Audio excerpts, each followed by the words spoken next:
बिस्मिल्लाहिर्रहमानिर्रहीम। अस्सलामु अलैकुम वरहमतुल्लाहि वबरकातुहू। जब तक हम ज़िंदा हैं नमाज हम पर फ़र्ज़ है, पढ़नी ही पढ़नी है। अगर ये मुशक्क़त वाला काम है तो मरने के बाद ये मुशक्क़त हमसे ख़त्म हो जाएगी। मैं अक्सर देखता हूँ फ़जर की नमाज से पहले और फ़जर के बाद मुझे लोग नज़र नहीं आते, लेकिन जब मैं इशा के बाद देखता हूँ कोई वॉक कर रहा है, कोई शॉपिंग कर रहा है, कोई दोस्तों के साथ मिल रहा है, कोई घूम फिर रहा है। लेकिन फ़जर की नमाज से पहले और फ़जर की नमाज के वक्त मैं लोगों को बहुत कम देखता हूँ। कहाँ चले जाते हैं?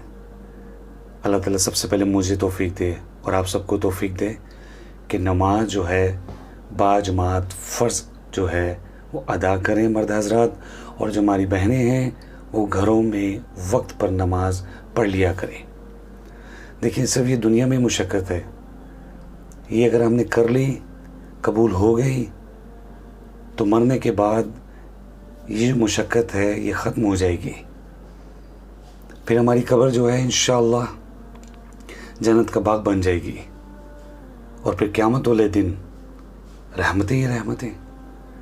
तो जो चीज़ फ़र्ज़ है उस पर गौर व फ़िक्र करें, हिम्मत करें, थोड़ी मेहनत करें, उठें, नमाज़ पढ़ें।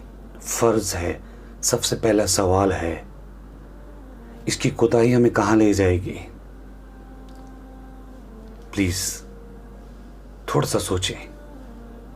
अस्सलामु अलैकुम वरहमतुल्लाह।